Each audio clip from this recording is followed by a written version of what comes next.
ഞാനിപ്പോൾ നിൽക്കുന്നത് നമ്മൾ പ്രസ് കോൺഫറൻസിന് വേണ്ടി പ്രത്യേകം തന്നിരിക്കുന്ന ഒരു കോർണറിലാണ്. ലോകത്തിന്റെ വിവിധ ഭാഗങ്ങളിൽ നിന്നുള്ള എല്ലാ മാധ്യമ പ്രവർത്തകരും വേണ്ടി അലോട്ട് ചെയ്തിരിക്കുന്ന ഒരു സ്ഥലമാണ് വത്തിക്കാന്റെ ഈ ഭാഗം.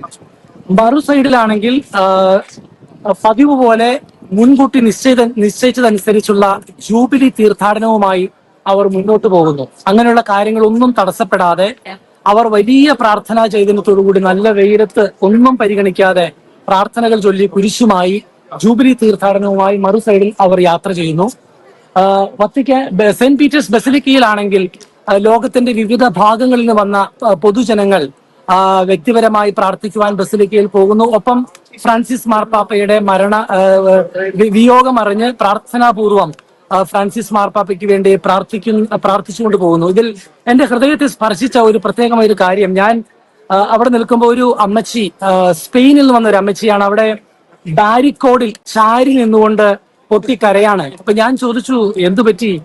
അപ്പോഴാണ് ആ സഹോദരി പറയുന്നത്, നമ്മൾ ഇത്രയധികം സ്നേഹിച്ച ഫ്രാൻസിസ് മാർപ്പാപ്പയുടെ മരണം എന്റെ ഉള്ളുകൊണ്ട് എനിക്ക് സ്വീകരിക്കാൻ പറ്റുന്നില്ല. അത്രമാത്രം നമ്മെ സ്നേഹിച്ച, നമ്മുടെ ഇടയിലൂടെ നടന്ന ഒരു ഇടയനായിരുന്നു എന്ന് പറഞ്ഞ് കരഞ്ഞ ഒരു അമ്മയെ എനിക്ക് കാണുവാൻ സാധിച്ചു.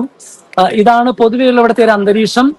ഏതായാലും ഫ്രാൻസിസ് മാർപ്പാപ്പയുടെ വിയോഗം ജനം ഹൃദയം കൊണ്ട് ദുഃഖപൂരിതമായ ഒരു വാർത്തയാണെങ്കിലും ഹൃദയം കൊണ്ട് സ്വീകരിക്കുകയും പ്രാർത്ഥനാപൂർവം അതിനെ അംഗീകരിക്കുകയും ചെയ്തിരിക്കുന്നു എന്നാണ് മനസ്സിലാക്കാൻ സാധിക്കുക.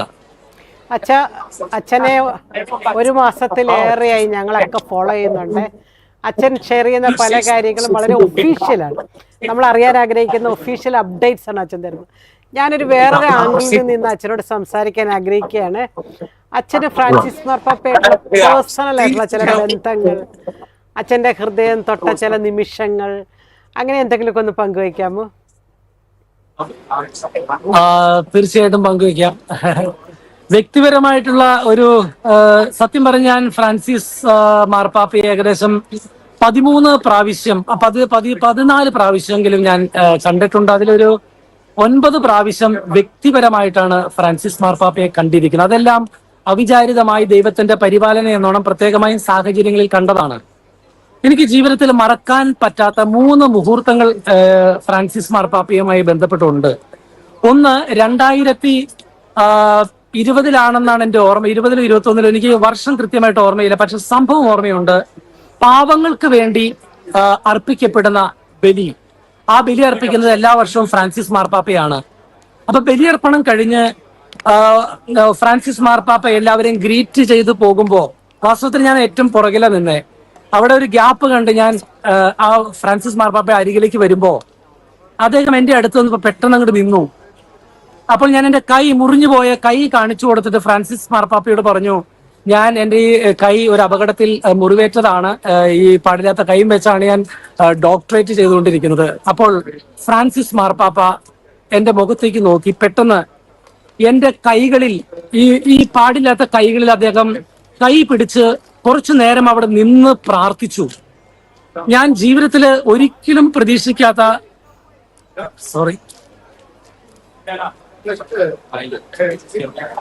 പ്രതീക്ഷിക്കാത്ത ഒരു അനുഭവമായിരുന്നു ആ നിമിഷം. അവിടെ 10,000-കണക്കിന് ആൾക്കാർ നിൽക്കുന്നു, കർദിനാൾമാർ നിൽക്കുന്നു, ബിഷപ്സ് നിൽക്കുന്നു, വൈദികർ നിൽക്കുന്നു. അദ്ദേഹം എത്രയും പെട്ടെന്ന് പാസ് ചെയ്ത് പോകേണ്ടതാണ്. പക്ഷേ ആ സമയം ഞാൻ കണ്ടത് ഇതാണ്. അതായത് ഏതൊരു വ്യക്തിയാണോ അവന്റെ ഹൃദയത്തിൽ വേദനയുണ്ട് അല്ലെങ്കിൽ ഒരു ബുദ്ധിമുട്ടുണ്ട് എന്ന് മനസ്സിലാക്കുന്ന അത് തിരിച്ചറിഞ്ഞ് അവിടെ നിന്ന് എന്റെ കൈക്ക് വേണ്ടി പ്രാർത്ഥിച്ച പിതാവിന്റെ ഒരു ചിത്രം. രണ്ടാമതായിട്ട് എന്റെ മനസ്സിലേക്ക് ഓർമ്മ, ഹോളി സ്പിരിറ്റിന്റെ, പരിശുദ്ധാത്മാവിന്റെ ഒരു പ്രത്യേക ഇടപെടലാണ് ആ ഒരു സെൻസേഷൻ കിട്ടുക എന്നുള്ളത്, അല്ലെ? 10,000-ൽ ഒരുവനായിട്ട് അവിടെ നിൽക്കുമ്പോൾ അതൊരു കർത്താവ് കൊടുക്കുന്ന സ്പാർക്ക് തന്നെയാണ് കേട്ടോ. തീർച്ചയായിട്ടും ഞാൻ അത് 100% അത് അംഗീകരിക്കുന്നു. അതുപോലെ തന്നെ മറ്റൊരു സംഭവം ഓർക്കുന്ന ഇതാണ്, ഞാൻ എന്റെ ജന്മദിനത്തിന്റെ അന്ന് മാർച്ച് 7-ാം തീയതി പരിശുദ്ധ പിതാവിനെ വ്യക്തിപരമായിട്ട് കാണുന്ന ഒരു സാഹചര്യമാണ്. അപ്പൊ നമുക്കൊന്നും അധികം സംസാരിക്കാൻ അനുവാദമില്ല ഫ്രാൻസിസ് മാർപ്പാപ്പയെ ഇങ്ങനെ കാണുമ്പോൾ, കാരണം എല്ലാവർക്കും കാണണ്ടേ.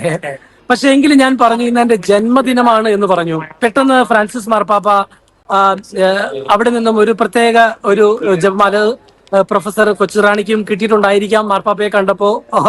അങ്ങനെ ഒരു പ്രത്യേക ജപമാല എന്റെ കയ്യിലേക്ക് എടുത്തു തരികയുണ്ടായി. അതെനിക്ക് വ്യക്തിപരമായ ഒരു വാത്സല്യമാണ് അനുഭവിക്കാൻ സാധിച്ചത്. മറ്റൊരു സാഹചര്യം എന്ന് പറയുന്നത് തീർച്ചയായിട്ടും ഒരിക്കലും സ്വപ്നത്തിൽ കരുതാത്ത ഒരു ഗിഫ്റ്റ് തന്നെയായിരുന്നു. പ്രത്യേകിച്ചും അമ്മയെ മാതാവിനെ ഒരുപാട് സ്നേഹിക്കുന്നത് കൊണ്ട് അമ്മ തന്നെ എന്റെ കൈകളിലേക്ക് ഒരു ദാനമായി വന്നതുപോലെ എനിക്ക് തോന്നിയിരുന്നു. മറ്റൊരു സംഭവം, ഒരു ദുഃഖത്തിന്റെ ഒരു സംഭവം തന്നെയാണ്. എന്റെ കുടുംബത്തിൽ ഞാൻ ഒരുപാട് സ്നേഹിക്കുന്ന എന്റെ ഒരു നെഫ്യൂ മരണമടഞ്ഞു കഴിഞ്ഞ് ഞാൻ തിരിച്ചു റോമിലേക്ക് വരുമ്പോ മാർപ്പാപ്പയെ കാണാൻ ഒരു സാഹചര്യം എനിക്കുണ്ടായി. അപ്പൊ അതിനു മുമ്പ് മാർപ്പാപ്പയെ കാണാനായിട്ട് വരുന്ന സമയത്ത് ഈ സങ്കടങ്ങളെല്ലാം ചുരുങ്ങിയ സമയം കൊണ്ട് മാർപ്പാപ്പയോട് ഞാൻ പറയുകയും ഒരു ചെറിയൊരു എഴുത്ത് പ്രാർത്ഥിക്കുവാൻ വേണ്ടി മാർപ്പാപ്പയ്ക്ക് നൽകുകയും ചെയ്തു. മാർപ്പാപ്പ എന്റെ ആ നിമിഷങ്ങളിൽ എന്നെ ധൈര്യപ്പെടുത്തിക്കൊണ്ട് 2 വാക്കുകൾ പറഞ്ഞു. ഒന്ന്, കൊറാജ്, ധൈര്യമായിരിക്കൂ, ഞാൻ പ്രാർത്ഥിക്കാം, ദൈവം കൂടെയുണ്ട്. അതെന്നെ വല്ലാതെ സ്പർശിച്ചു. ഞാൻ പെട്ടെന്ന് ഒരു സ്പോണ്ടേനിയസ് ആയിട്ട് മാർപ്പാപ്പയോട് ഞാൻ ചോദിച്ചു, ഒന്ന് ഹഗ് ചെയ്തോട്ടെ, കെട്ടിപ്പിടിച്ചോട്ടെ എന്ന് ചോദിച്ചു. മാർപ്പാപ്പ പറഞ്ഞു, അതിനെന്താ, അങ്ങനെ പിതാവ് എന്നെ ആ നിമിഷങ്ങൾ ഞാൻ തകർന്ന് വളരെ മനസ്സ് നൊമ്പരപ്പെട്ടിരിക്കുന്ന സാഹചര്യത്തിൽ ഫ്രാൻസിസ് മാർപ്പാപ്പ എന്നെ ഹഗ് ചെയ്ത് എന്നെ കവിളിൽ ഒരു ഉമ്മ തന്നപ്പോ ഞാൻ അനുഭവിച്ചത് പിതാവായ ദൈവം, ഒരു പിതാവല്ല അമ്മയായ ഒരു ദൈവം എന്നെ ചേർത്ത് നിർത്തിയ ഒരു അനുഭവം. ഞാൻ ഒരു കാര്യം കൂടി പറഞ്ഞ് അവസാനിപ്പിക്കാം, എന്നോട് ക്ഷമിക്കണമെങ്കിൽ സമയം കൂടുതൽ എടുക്കുന്നത് കൊണ്ട്. ഞാൻ ഇതെല്ലാം കൂട്ടി വായിച്ചപ്പോൾ അതിൻ്റെ ഒരു വ്യക്തിപരമായൊരു അനുഭവമായി വഴിയരികിൽ നിൽക്കുമ്പോഴും ഞാൻ ഫ്രാൻസിസ് മാർപ്പാപ്പയുടെ ജീവിതത്തിലെ 2 സംഭവങ്ങൾ അധികമാരും കേട്ടിട്ടുണ്ടാവാൻ സാധ്യതയില്ലാത്ത, ഒരു പക്ഷേ പ്രൊഫസറൊക്കെ വായിച്ചിട്ടുണ്ടായിരിക്കാം, അറിഞ്ഞിട്ടുണ്ടായിരിക്കാം സംഭവമാണ്. 2 സംഭവങ്ങൾ എന്റെ ഹൃദയത്തെ വല്ലാതെ സ്പർശിച്ചു. അതായത് ഒന്ന് ഇതാണ്, ഫ്രാൻസിസ് മാർപ്പാപ്പ വൈദികനായിട്ട് താമസിച്ചുകൊണ്ടിരിക്കുന്ന അപ്പാർട്ട്മെന്റിന്റെ അരികിലായിട്ട് പ്രോസ്റ്റിറ്റ്യൂട്ട്സ് താമസിക്കുന്നുണ്ടായിരുന്നു. ഫ്രാൻസിസ് മാർപ്പാപ്പയ്ക്ക് അറിയാമായിരുന്നു ഇതിനെ കുറിച്ചൊക്കെ. എങ്കിലും ഫ്രാൻസിസ് മാർപ്പാപ്പ അങ്ങനെയുള്ള ആരെയും അകറ്റി നിർത്താതെ അവരുമായി സ്നേഹബന്ധം പുലർത്തുന്ന ഒരു വ്യക്തിയായിരുന്നു. ഒരിക്കലും ഫ്രാൻസിസ് മാർപ്പാപ്പ കർദിനാളായി, ആർച്ച് ബിഷപ്പായി എന്ന് അറിഞ്ഞ ഉടനെ തന്നെ അദ്ദേഹം ഈ താമസിക്കുന്ന വ്യക്തികള് ഫ്രാൻസിസ് മാർപ്പാപ്പയെ ഫോണിൽ വിളിച്ചു. എന്നിട്ട് പറഞ്ഞു, ഞങ്ങൾക്ക് അന്ന് അദ്ദേഹം ആർച്ച് ബിഷപ്പാണ്, ആർച്ച് ബിഷപ്പിനെ ഞങ്ങൾക്കൊന്ന് കാണണം. സാധാരണ രീതിയിൽ നമ്മൾ വലിയ നിലയിലേക്ക് ഉയർത്തപ്പെടുമ്പോ അല്ലെങ്കിൽ വലിയ പൊസിഷൻ വഹിക്കുമ്പോ ഇങ്ങനെയുള്ള വ്യക്തികളെ കാണുക എന്നുള്ള ജീവിതത്തിൽ വലിയ റിസ്ക് ആണെന്ന് കരുതി നമ്മളെല്ലാവരും ആ ഫോൺ കട്ട് ചെയ്യുകയോ അല്ലെങ്കിൽ കാണാൻ താല്പര്യം കാണിക്കാതിരിക്കുകയോ ചെയ്യും. എന്നാൽ ആർച്ച് ബിഷപ്പായിരുന്ന ജോർജ് ബെർഗോളിയ പറഞ്ഞു, അതിനെന്താണ് കുഴപ്പം, എന്നെ വന്ന് കണ്ടോളൂ. ഞാൻ അത്ഭുതപ്പെട്ടൊരു കാര്യം ഇതാണ്, അവർ വന്ന് ആർച്ച് ബിഷപ്പ് ജോർജ് ബെർഗോളിയെ കാണുന്നു, അവർ തമ്മിൽ സംസാരിക്കുന്നു, ആ സൗഹൃദം തുടരുന്നു. അതിനുശേഷം എന്ത് സംഭവിച്ചു? അതിൽ പ്രോസ്റ്റിറ്റ്യൂട്ട് ആയിരുന്ന ഒരു വ്യക്തി ആർച്ച് ബിഷപ്പ് ബെർഗോളിയിൽ നിന്ന് മാമോദിസ സ്വീകരിച്ച് ക്രൈസ്തവ വിശ്വാസത്തിലേക്ക് കടന്നു വന്നു. 2ാമത്തെ സംഭവം, ആർച്ച് ബിഷപ്പ് ബെർഗോളി ഒരുപാട് സ്നേഹിക്കുന്ന ഒരു വൈദികൻ, ഒരിക്കല് അദ്ദേഹം വലിയൊരു ആത്മീയ വ്യക്തിയാണ്, ഒരുപാട് ആദരിക്കുന്ന വ്യക്തിയാണ് ജോർജ് ബെർഗോളിയോ. എന്നാൽ ജീവിതത്തിലെ ഏതോ ഒരു പ്രത്യേക സാഹചര്യത്തിൽ അദ്ദേഹം തന്റെ പൗരോഹിത്യ ജീവിതത്തിനോട് താൽക്കാലികമായി വിട പറഞ്ഞ് ഒരു ഷൂ കമ്പനിയിൽ പോയി ജോലി ചെയ്യുകയാണ്. ഈ വാർത്ത ഫ്രാൻസിസ് മാർപ്പാപ്പ പറയുകയാണ്, തന്റെ ജീവിതത്തെ ഒരുപാട് വേദനിപ്പിച്ചു, ഒരുപാട് നൊമ്പരപ്പെടുത്തി. ആർച്ച് ബിഷപ്പ് ആയിരിക്കുന്ന സാഹചര്യത്തിൽ അദ്ദേഹം എന്ത് ചെയ്തു? വേഗം ഈ വൈദികനെ ഫോണിൽ വിളിച്ചിട്ട് പറഞ്ഞു, എത്രയും പെട്ടെന്ന് എന്റെ അടുത്തേക്ക് വരിക, ഇവിടെ വന്ന് താമസിക്കുക, എന്നെ വന്ന് കാണുക. ആ ആർച്ച് ബിഷപ്പ് ജോർജ് ബെർഗോളിയെ കാണുവാൻ വേണ്ടി ആ പുരോഹിതൻ വരികയും ജോർജ് ബെർഗോളിയ ആർച്ച് ബിഷപ്പ് ആ കാലഘട്ടത്തിൽ, ആ നാളുകളിൽ അദ്ദേഹത്തിന്റെ കൂടെ പ്രഭാത സവാരിക്കും ഈവനിങ് വാക്കിന് പോവുകയും ഒന്നിച്ച് ഭക്ഷണം കഴിക്കുകയും ആത്മീയമായ കരുത്ത് പകർന്ന്, ഞാൻ നിന്റെ കൂടെയുണ്ട്, തളരരുത്, നിന്റെ പൗരോഹിത്യം ദൈവത്തിന് ആവശ്യമുണ്ട് എന്ന് പറഞ്ഞ് നെഞ്ചോട് ചേർത്ത് വെച്ച് സ്നേഹിച്ചു കഴിഞ്ഞപ്പോ, ദിവസങ്ങൾ പിന്നിട്ട് കഴിഞ്ഞപ്പോ, ആ പുരോഹിതൻ ഒരിക്കൽ ഒരു ജൂലൈ മാസം കർമ്മല മാതാവിന്റെ തിരുനാളിന്റെ അന്നാണെന്ന് എന്റെ ഓർമ്മ, ആർച്ച് ബിഷപ്പ് ജോർജ് ബെർഗോളി വിളിച്ചിട്ട് പറഞ്ഞു, ഇന്ന് എനിക്ക് അങ്ങയോടൊപ്പം ബലി അർപ്പിക്കണം, ബലിയിൽ പങ്കെടുക്കണം.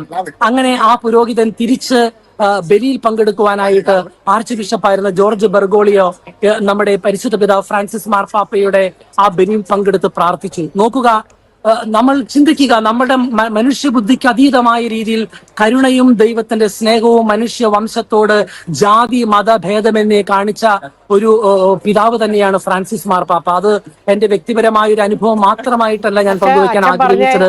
വ്യക്തിപരമായ 3 അനുഭവങ്ങളും പിന്നെ ആർച്ച് ബിഷപ്പ് ജോർജ് ബെങ്കോളിയുടെ ജീവിതത്തിലുണ്ടായ അനുഭവങ്ങളും എല്ലാം നമ്മളിതെല്ലാം കൂടി കൂട്ടിച്ചേർത്ത് വായിക്കുമ്പോൾ വളരെ ഹൃദ്യമായ ഒരു അനുഭവമാണ് ഫ്രാൻസിസ് മാർപ്പാപ്പ നമുക്ക് ഈ നാളുകളിലെല്ലാം തന്നുകൊണ്ടിരുന്നത്. എനിക്ക് ഔട്ട് ഓഫ് ദ ബോക്സ് ഒരു ചോദ്യം ചോദിച്ചോട്ടെ, ഞാനൊരു റിസർച്ച് ഗൈഡ് ആയതുകൊണ്ട് ചോദിക്കുന്നതാണ്. What is the title of your thesis?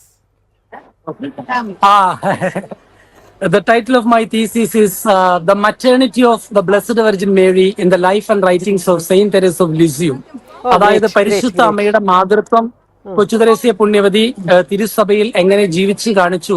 പാസ്റ്ററലി നമ്മളെല്ലാവരും ആത്മാക്കളുടെ അമ്മമാരാവാൻ വിളിക്കപ്പെട്ടിരിക്കുകയാണ് എന്നുള്ളൊരു ഇതാണ് എന്റെ തീസിസിന്റെ.